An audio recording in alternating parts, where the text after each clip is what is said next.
all three has the same. That is actually what dosha. Dosha means that which can come out of balance. Oh, okay. So it's actually like that. So I would say it's a lifelong task that we have. That is actually to find balance. And also, even though we have a predefined, like the blueprint, as I said, yes, but then also with life, we have different levels. When we are born, then naturally we have a little bit more of kapha. Then we become teenagers, and maybe all the way up to 40 years, 50 years, we have a lot of pitta. And then from 50 years, then vata increases. We become a little bit more dry, we become a little bit more cold, and so on with age. And also, if you look at the human life, we also follow the same as you see in nature. Welcome to a Curious Yogi podcast. I'm your host, Bobby, joined by living masters and awakening friends. We're here to illuminate your practice as we explore what it means to walk the yogi's path, unfold peace from within, and live the vision of oneness. I'm so delighted you're here. Now let's get curious. Welcome back to the show, Curious Yogis. I am back again with another delightful conversation. This week, I speak to my dear friend and colleague, Anette Christensen. She is a certified Ayurvedic health counselor, therapist, and founder of the Ayurvedic Center Malmö. Now, let me just say here, the Ayurvedic Center Malmö has become my unofficial yogi home away from India home here in Sweden. I met Anette right when I arrived, and immediately I was like, yes, let me work with this woman. Let me participate and contribute to this wonderful space that she's created in Sweden, of all places. She is building and has created such a wonderful place for Ayurveda in the Nordics. Anette has a really interesting story. She moved to India with her corporate work in 2005, and she came into contact with Ayurveda for the first time. There, she really got to see and experience how this ancient holistic healing art is still a natural part of people's lives and a tradition that is shown great respect. Anette herself experienced how Ayurveda can help people, including herself, to find balance after many years of stress, high workloads, and chronic fatigue. Today, she is passionate about supporting and inspiring people on their way to a stronger and healthier life through Ayurveda. So we delve into the ancient practice of Ayurveda, which I've wanted to do on this podcast for a long time because, yoga and Ayurveda are sister philosophies, and I totally feel a sisterhood with Anette because she's like the Ayurvedic lover and I'm like the yoga lover, and together, that's a pretty good dream team.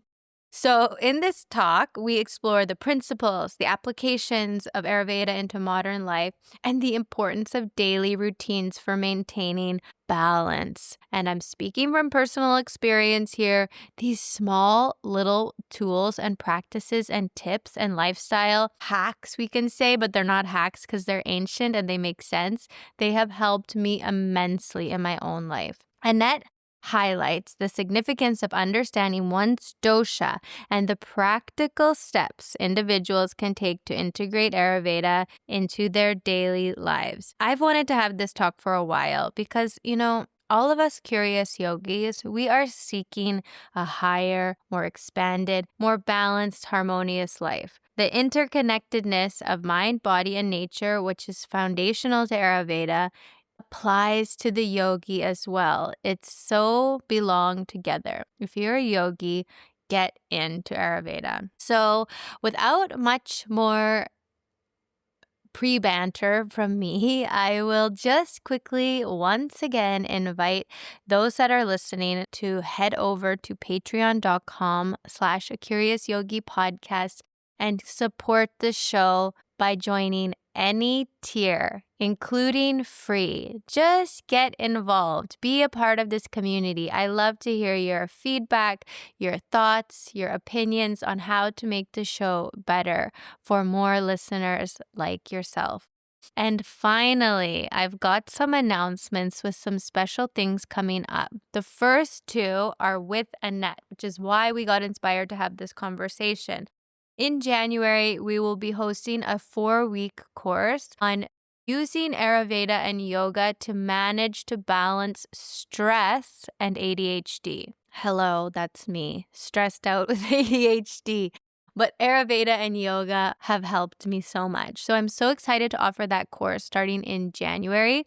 If you're interested in joining, please drop me an email. Also, if you are in the southern Sweden, Denmark, Copenhagen area, please join us on December 28th for a very special deep winter day retreat at the Ayurvedic Center here in Malmö. Finally, the last announcement, so many announcements. I'm super excited to be offering a few other courses starting in January. Patreon members get 20% off all of my courses. I've got 2 batches of 6 weeks of meditation to support your daily practice.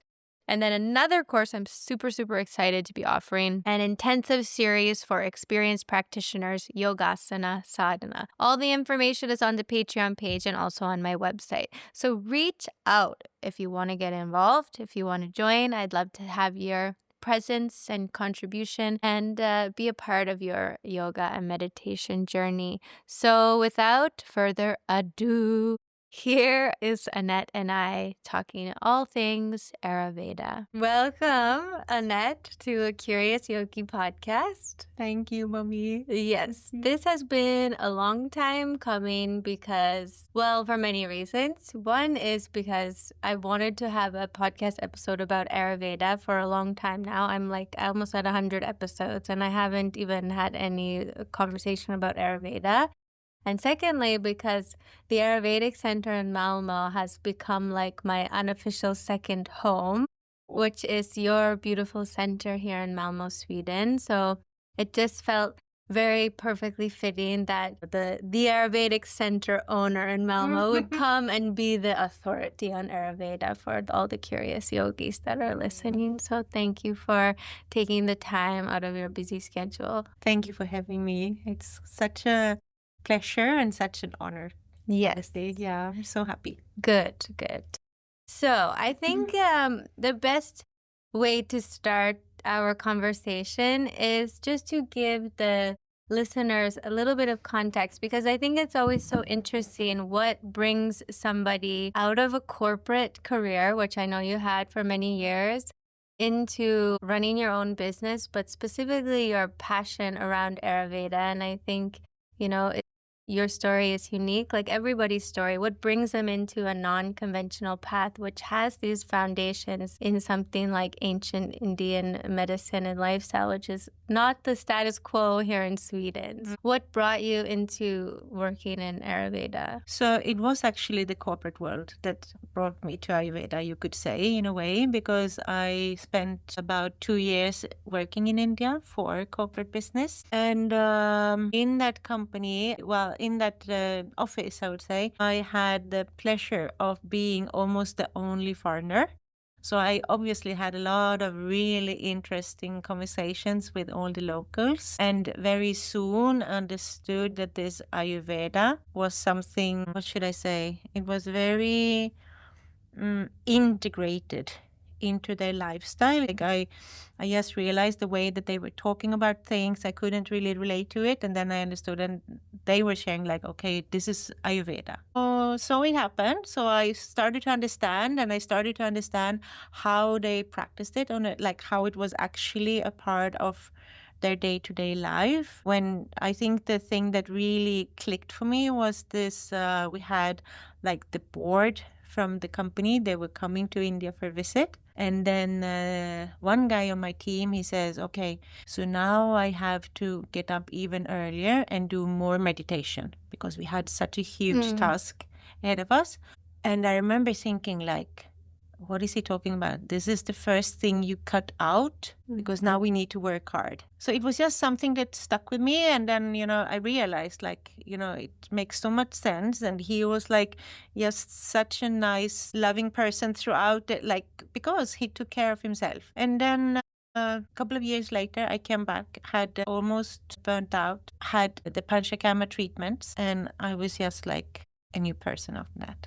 I was like healed. I had so much energy, so much strength that I hadn't had in so many years. So I think then that was just something that kind of made me realize the power, the potential, and, what a gift it is to mankind, actually. Yeah. But it's like, I think it's like shows your unique personality, like for one person to receive something from Panchakarma, from Ayurveda, but then to have something like within you that says, actually, like I see that there's a gap here in the place that I live where there is no place or no hub for Ayurveda or holistic health. Like what made you go from just having the personal benefits of Ayurveda to really getting passionate to train in Ayurveda, and then even while working in the corporate world, then doing both, and then until you became full-time Ayurvedic practitioner? Yeah, but I think it was a way for me also, because I realized very soon it was a way to create balance, like the guy with the meditation. So you need to balance. You need to give a lot. That means that you need to also receive or fill up. So I think that appealed to me, and also the way that it is very. I mean, at the end of the day, Ayurveda is we work very proactive. It's best used if you can proactively do things. And I think that appealed to me. And that was actually something that I was working with in the corporate business also. That was that data quality and everything, I wanted to, be proactive there. So this was just like, okay, so here I can be proactive in my, day-to-day life also to promote my health and so on. Yeah, it is kind of like a very practical and kind of like sensible way of living, and even scientific. And there's even like, maybe we can go back. You can just explain to the listeners that aren't familiar with Ayurveda, like what is Ayurveda? Yeah, so I mean, as I said, I think actually Ayurveda, it's the biggest gift to mankind. It's a health system. It's the world's oldest health system, which originates from India, and it's based on the laws of nature, basically. So you have different energies, and we're looking at the five elements: air, space, fire, water, and earth, and that we all consist of a unique blend of these energies, or these elements, if you like, and how we can use these elements to create balance, but also imbalance, which we see a lot also in the world. So, like, how can then, if it's like Ayurveda feels like, okay, it's this ancient kind of vast system, but if one is first starting to come to Ayurveda, like, can you explain a little bit, like, what's the kind of doorway in? And like, just like thinking of your guy with his meditation, it's like, it's not for like a specific kind of person. Actually, it's for anybody, like whether they're working in the corporate world or family life or a traveler, whatever, because it is for everybody. But what is the kind of entry point to starting to understand Ayurveda, or how we can apply this ancient system to our modern lives? I think it lies a little bit in the simplicity that and actually, like, one of the rules which have helped me a lot is like that the opposite balances. So when we are exposed to a lot of cold and dry, for instance, weather and climate, then we need to add the opposite. So we need to have more heat or warm, and we need to have something which gives us moisture. So it's like to always think about the opposites. These are very simple things, actually. So when life runs in a very high pace, it's important that we find something which kind of helps us to slow down. So to always have something that gives that balance. So if you think about it, it's like, something which is very heavy, and we need to do something which is a little bit light. Which kind of makes sense. It's like super practical, and yet it seems like in the world that we live in today, not everybody, but most people are sort of running in this pace where that kind of natural sensibility has kind of been forgotten. It seems like we forget these sort of basic principles? Because I think also that we have been taught a little bit that, quick fixes. So now it's dry in my throat. I need to drink something. Yeah, which is like intuitive. Intuitively, you know that. Exactly.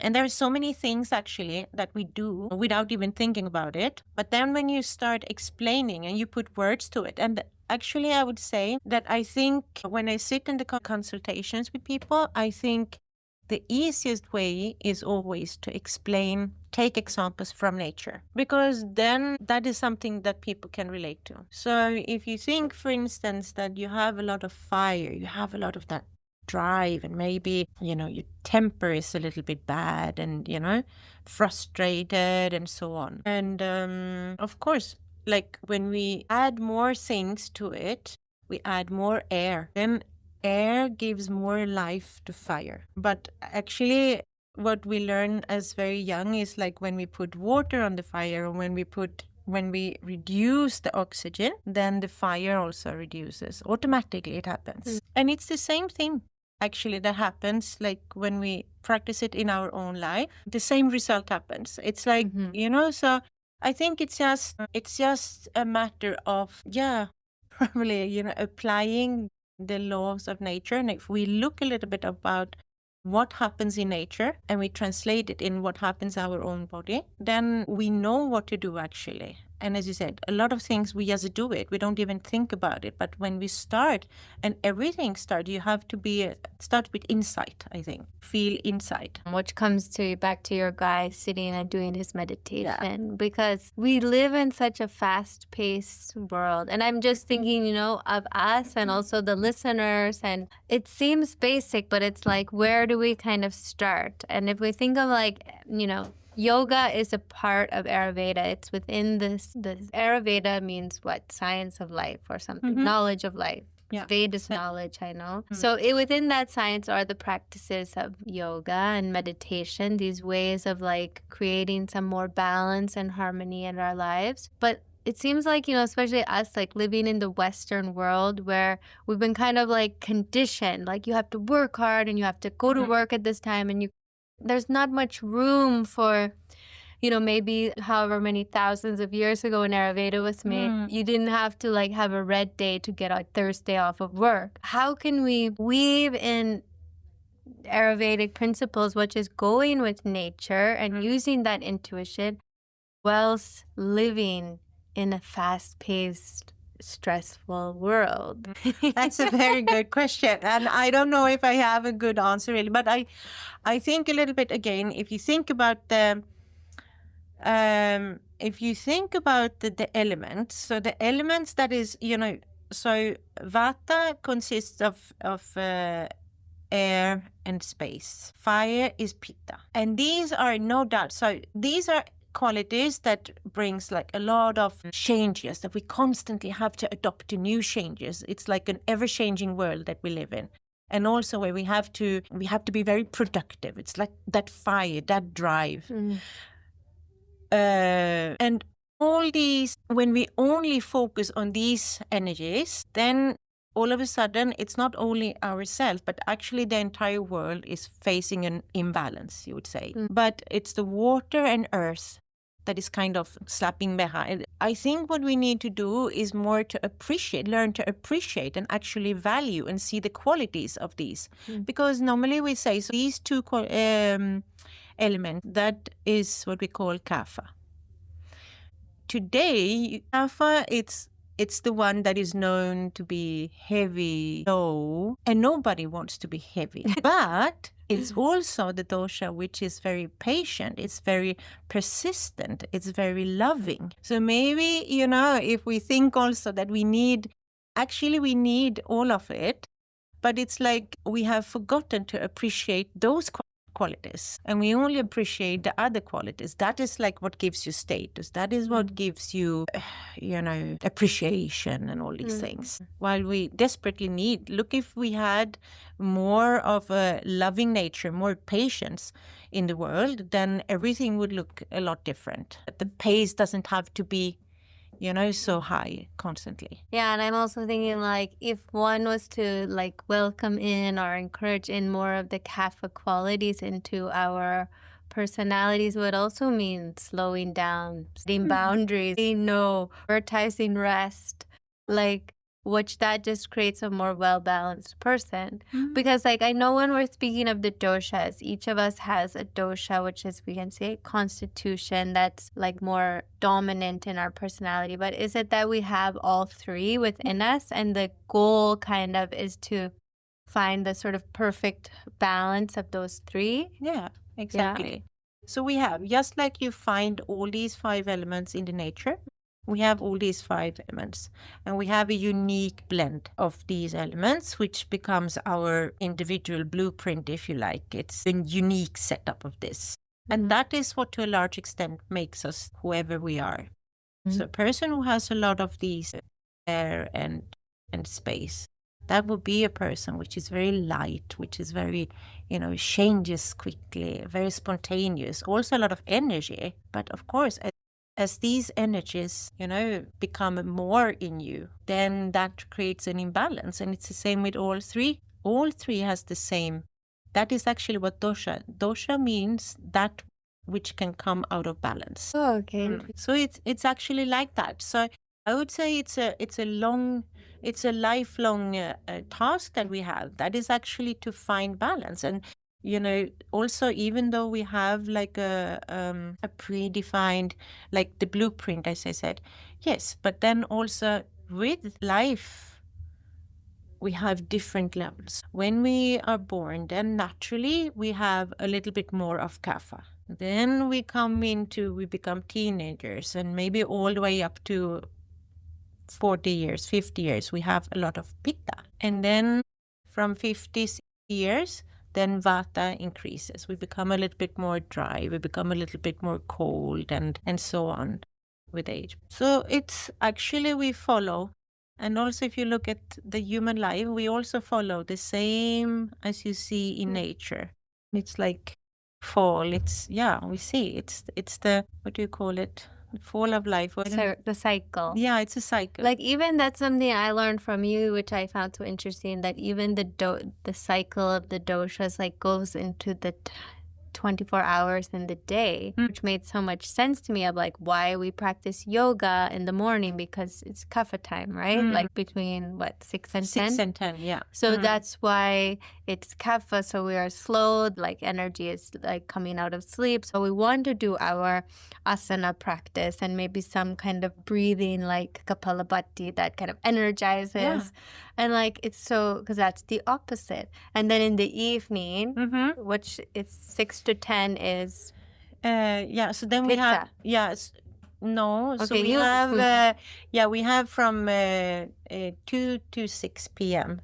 we have the vata time. Okay.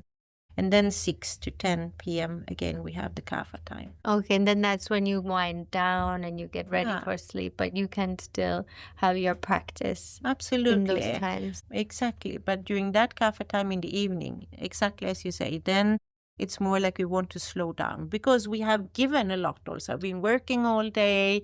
So it's not that we cannot do physical, activities in the evening. Absolutely. But it's more really, to give something back to the body, because now the body has been working for us all day long. And also that we don't want to be too energized late in the evening if we want to go to bed, maybe as Ayurveda recommend, by 10 o'clock. Yeah, they say, right, 10 to 6 is ideal sleeping time, which also makes sense. Like anybody that struggles with sleep, it's like, yeah, I know I should go to bed. Like even 2 nights ago at home, we were saying like from now on, like 9:30, the bedtime routine starts. Yeah. But then like one night you work late, one night you watch your show, and then suddenly, but intuitively we know, like it makes sense, like the natural rhythm of our own body and like with nature. So I think it's like interesting, because those are the things that contribute to stress and burnout and overwhelm and like those imbalances that you're talking about.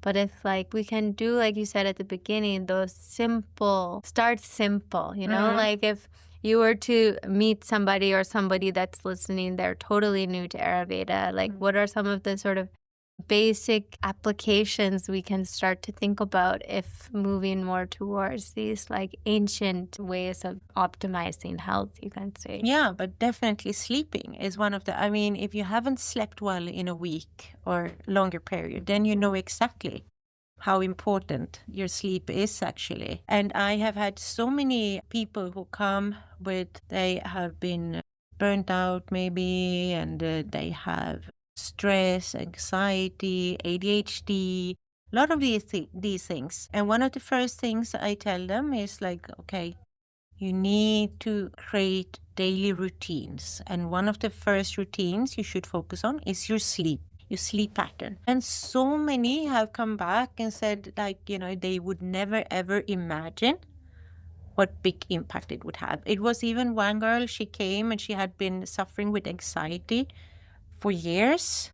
And she said, if I only knew that going to bed before my anxiety starts, that actually means that I would just sleep through everything. It's like she hardly experienced anxiety even, because now she slept around 9:30. So that worry, that anxiety didn't build up in her. Because the Vata time is between 10 and 2, right? Or 2 and 4. Yeah, it's the Pitta time actually, 10 to 2. But what happens is that energy that Pitta gives you, which is actually supposed to cleanse your body. This is cleansing time and repair and rest. But what happens is that energy also, again, the fire and the air, it creates a lot. It also drags the Vata, the air element with them. So it gives this feeling of anxiety, and also that insomnia, that it's very, if you are awake after, and especially after midnight, then that anxiety really builds up. The Vata increases very fast. I myself have felt that when I'm having Vata imbalance, like I always wake up between like 2 and 4. And I'm like, no, it's Vata time. This is terrible. But I'd also see like the difference in the quality of rest when that pre-10 p.m. practice. And then what happens, like for me as a yogi, or for people that are listening, then the energy to wake up at 6 or 6:30 and have that morning time, which is so peaceful and meditative, and a time to set the caliber for the day. Like I myself, having ADHD, have noticed the difference in my life and in my day when I have that sleep, which means that I can get up and have meditation or gentle yoga and set the nervous system for the day, versus not sleeping and waking up, then the frantic energy starts, and then it's just snowballing for the whole day. So it's like, and then to say to myself, like, you have to get up at 6, but when you don't sleep, it's like you have to kind of work backwards to how to set oneself up in a way that's going to be conducive with feeling more of that kapha energy when it's needed, when life is stressful, crazy overwhelm. And it's also, as you say, it's also good whether you do the yoga if you start the day with yoga in your house, or if you join a yoga class or whatever. But actually, Ayurveda says so nicely that you should give to yourself before you give to the rest of the world. So that is really why, having that own practice in the morning, and as you say, just be able to feel grounded before you go out and kind of embrace the world. It's definitely, it's such a big difference. Yeah, I noticed it myself totally. Even like 3 or 4 years ago, I had tried taking medication to manage my ADHD symptoms. And I finally said to the doctor, like full disclosure, I'm not giving medical advice, but I said, like, I think these medications are more for people that don't do yoga and meditation, because I found like I felt like this, because when you take medication for, speaking for like ADHD, you feel okay and then it tapers off. But it's the same with meditation and yoga. You do it in the morning, and until like 1 or 2 o'clock, you feel the difference, the quality of the day. And then, of course, naturally, things start to happen, and which is why, having a bedtime routine helps to balance that. But I just thought it was so kind of interesting, and that, I was willing and ready to try medication, but actually the best thing for me is those like lifestyle interventions, we can say, that support mental health and physical health. And also doing that, following that nature, the natural rhythm of nature, which is basically what we are talking about. It's also like everything gets, like when you do things at the right time, you also get that natural support from everything around you. When we live in a big city, it's so easy to lose that connection with nature, actually. But when we are in that rhythm, the natural rhythm, then we will feel that everything, it's like, swimming with the river. It's not against it. It's like it's a flow, actually. And you feel it, and you feel it quite fast, actually. The change, like it's less effort. And that is what happens with everything, actually. As soon as we follow the natural rhythm, that's when I think that, that's when you feel. And I think everyone has experienced that sometimes, like, everything is just easy in life. You're in that flow. And that's probably a phase in time where you are quite balanced according to your constitution that we spoke about, and that things are just happening without effort, basically. And I like what you said too before about like that Ayurveda is preventative, because it's like when we get practiced at being in that flow, then when something happens in life, which it inevitably will, something difficult happens, we lose a job, a family member, there's so many things that can throw us off. But if we already have that anchor of those strong sort of intuition and knowing of like what is going to serve me, then it's so much easier to come back on track instead of getting totally like, wiped out because there's no tools there to manage stress. So this also made me want to think. So we've talked a little bit about sleep, but also something I know that's so important in yoga as well as Ayurveda is also our morning routine. Like I think, okay, in yoga, they teach us neti pot and things, but like, can you speak a little bit about tiny morning routines or things we can add? And like, I'm most specifically curious about like, I do this every day, but why do I scrape my tongue? Like apart from like it feeling good now that it's like my mouth doesn't feel clean unless I scrape the tongue, but like why actually do we scrape the tongue in Ayurveda? That is because, as I mentioned before, during Pitta time, which is from 10 p.m. to 2 a.m. in the morning, then that is when the cleansing happens in our body. And then from 2 a.m. to 6 a.m. is Vata. And Vata stands for all movement in the body, also elimination. So actually what happens, it's like we are used to go to the bathroom for elimination, but actually also in our mouth, you can see that in the morning you can have like a little bit of coating on your tongue. And this is basically waste that the body has cleansed during the night. So preferably you should actually scrape your tongue just to get rid of that waste instead of, taking it back into your body again. Yeah. So it's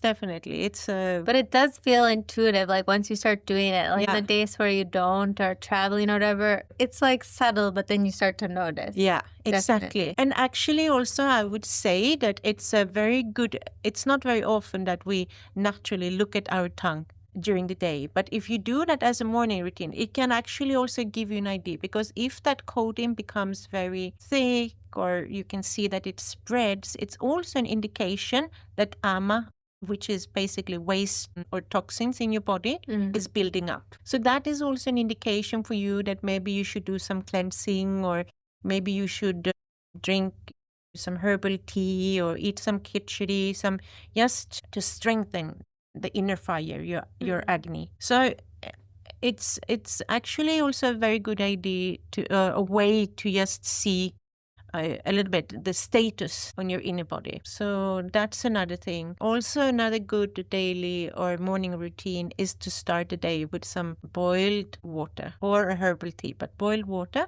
And that is also again to support that cleanse and basically flush out maybe toxins and so on.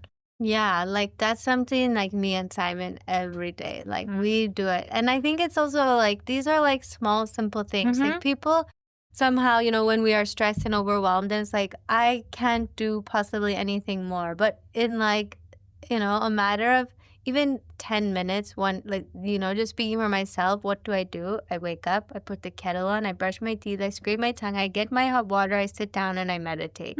That takes like 10 minutes, and then I also am someone that has slow digestion, so that warm water like helps everything to start moving. And it's so simple, actually, but it makes a massive difference in the way the day goes. Yeah. And that just to drink warm, eat warm.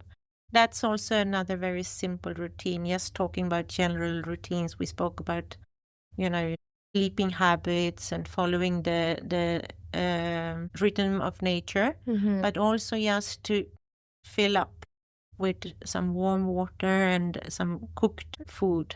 It helps a lot. It gives heat, and especially where we live, it's like very cold, and now we are in the middle of winter.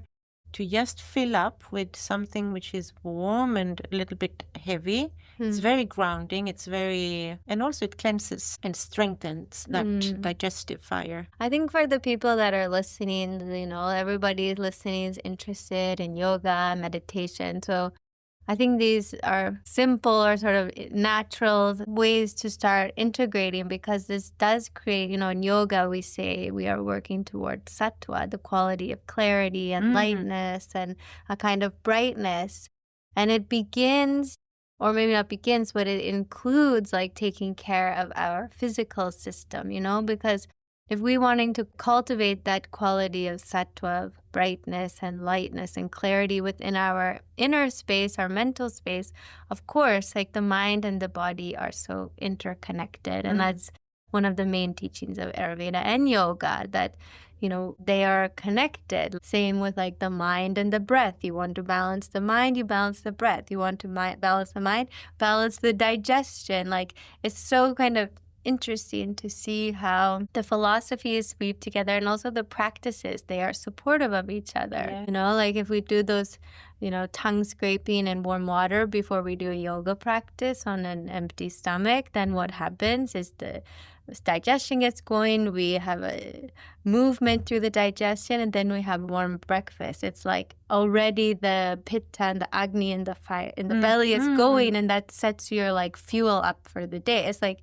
it all makes sense, because I always say, like in the yoga class, how could one possibly sit and meditate and reach that enlightened state if we have agitation and tension in the body and the mind? It's not possible to sit and have a spiritual life if you are agitated and tense in the body and the mind, which many of us are. Like myself, I know, and you at times, we also are managing stress as ones that are trying to like apply this because we believe in it, but we're also living in like a crazy world and life. Yeah, no, and applying all these to, and absolutely, it is a challenge, and it is that's why I said it is something that we have to remind ourselves on a daily basis, and it's not something that you reach a phase or a stage where you are in balance. Actually, it required quite less for that to turn into an imbalance again. It's something that you have to practice all your life, basically. And also because things changes in life. And as you said, life happens. Something could very well happen that just creates some chaos in our system. But of course, I think that the difference may be that when you have these tools and when you apply them with some regularity, then at least you are a little bit more grounded. You have some more stability. So it's not that you're going to be completely wiped away. You're going to maybe fall, but it's not going to be impossible for you to kind of get back up to a standing position. But absolutely, I completely agree. For me, it's very challenging. Definitely. But that's such a good point. Like, I was just thinking, even like, it comes up so much on this podcast. The guest I had on last week, she was talking about meditation and how it's like you have to practice. And we were talking about our teacher in India, self-realized being. He didn't reach self-realization and then stop meditating. He meditated every day, every day, every day, every day. Like these Ayurveda and yoga are lifestyles, which means, but I think, because we live in a world where we look for quick fixes and optimization and hacks. And it's like, but this is actually looking at life in a totally different way, where the practice is the joy and the curiosity. Can we be curious about our system and our mechanism and our dosha? And I think that's why people love to do like a dosha quiz, because we want to learn about ourselves. We want to have this sort of like inside info of like how I'm unique and special, and then work daily to notice it and be with it. But it does kind of require a change in perspective versus like the traditional sort of treating the symptoms rather than the cause. And like, the way we exercise, the way we have mindfulness, the way we eat, like all these things, there's sort of the one perspective way to do it. Like, oh, I'm fat, now I should lose weight. Versus like, let me get healthy. Like it's a kind of, that's like shift in worldview even. Yeah. Totally. Yeah. The structure that we have built over, I don't know how many past years. And it's so funny because I feel sometimes the Ayurveda is 5,000 years old, at least we say. This is obviously knowledge that has been there for so many years. And I find it very interesting because nowadays, for instance, you mentioned ADHD. We talk a lot about ADHD. Maybe 20 years ago, we didn't talk a lot about it. But then when you go in and you look at the symptoms of it, actually it's there in Ayurveda. So the symptoms has been there and we know how to treat them with Ayurveda, even though it's 5,000 years old. So it's not something new. It's just the symptoms have been there and we try to, but I think that the problem is a little bit that we have built a structure which makes it very difficult to, for instance, go to bed at 9:30 because, I don't know, social life and TV. If you go past a gym at 9-10 o'clock at night, you will be surprised how many people are at the gym. And, it's just that we have kind of I think we have lost that connection somehow, and we're trying to figure out life with all sort of new lifestyle changes and so on. But actually, I'm thinking like it's been there. Really, it's been there for 5,000 years. But somehow we want to reinvent the wheel a little bit and finding new ways of kind of working around these things so that I can be up late at night and, You know what I mean? We got to go back to the basics. Back to basics. I think so, definitely. Like, it's interesting. We do have, like, the human mind kind of has a way of overcomplicating things. Yes. And actually, the more simple it is, the kind of easier it is also to apply. But I think this has been like such a wonderful discussion and inspiration for all of the listeners. And I would encourage everybody to go on the Ayurvedic website. I know soon there will be a dosha quiz and we will start having more information on the website. And for those that are listening that are in Sweden or Scandinavia, we have our Deep Winter Day retreat coming up at the end of December, which is a beautiful full day here. And this, for those that are listening, the Ayurvedic Center in Malmö, I call it a hidden oasis. It is like this cozy gem in the middle of Malmö, and it's so warm and it just nurtures you. Everybody that comes here, they love this space that you've created. So I'm so happy that we get to offer that to the guests who are going to come for a day, and we do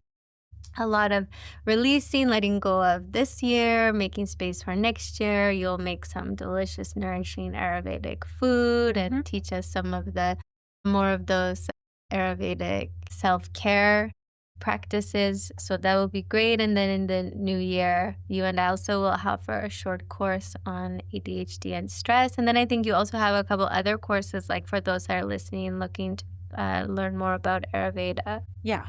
There will be some cooking classes and there will be some health journeys, which is actually, I think a lot of the focus for next year is definitely going to be on how we actively can integrate the great sciences of Ayurveda and Yoga, since they are really there to be, used together. They support each other in a very wonderful way. So we're definitely going to explore that a lot in the coming year. Yeah, I'm smiling because I feel like since meeting you, it was like I had a yoga hat on and you had an Ayurveda hat on. And like you were one of the first people I met in Malmö. And I was like, what? And we are kind of like kindred spirits because we are so passionate about each, but that's the beauty of yoga and Ayurveda, is that they match each other because they mirror each other. So while the practices are maybe like different in application, the philosophy, the foundation is the same. So it's a warm invitation to anybody that's listening to come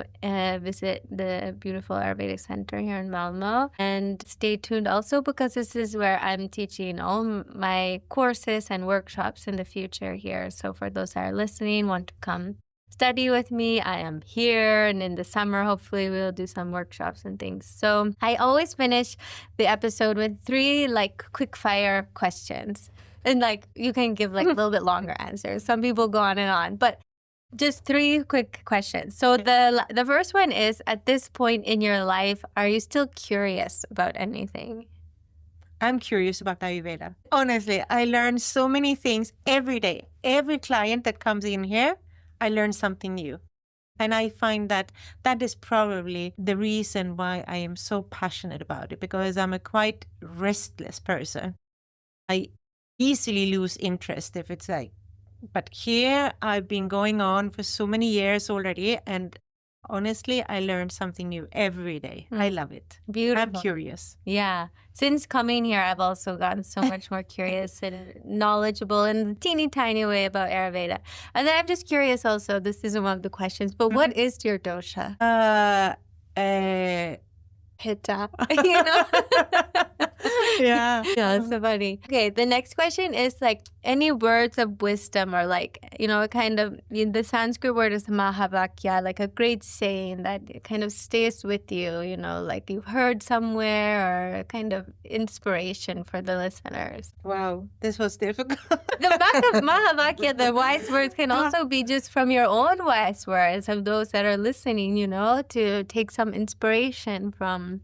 No, but I think, I don't know, but what gives hope is that, and what I would really, really encourage people, that is that it's never too late. It's never too late, and it's not difficult. For me, these has been like, because I think sometimes people would, especially also there, and I've been very impressed this year, because there are a lot of people who are maybe in their 60s, and you can just see how they are looking at life in completely different ways, and they want to make changes. And I think also when it comes to your health, and it's never too late. And I think we need that encouragement, I think, to know that there is always hope. There is always something we can do. I love that. I think, it goes for the same for yoga as well. And it's beautiful that these philosophies and the way we apply them to our life, it goes right till the very end.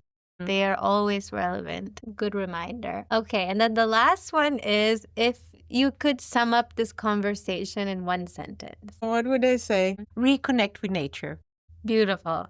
Reconnect with nature. Yoga and Ayurveda. Yes. Sister philosophies. Yeah, definitely. Beautiful. Well, thank you so much, Anette. I love you. I appreciate you. And super great to share your knowledge and our delightful friendship with all the listeners out there. So thank you so much. Thank you so much, Bobby. Thank you. Thanks for listening to this episode. If you enjoyed what you heard, please consider supporting the show at patreon.com/acuriousyogi podcast. And please leave a review. It really helps the show reach more people. Let's stay curious, connected, and keep walking the path together. In total delight, this is Bobby signing off until next time.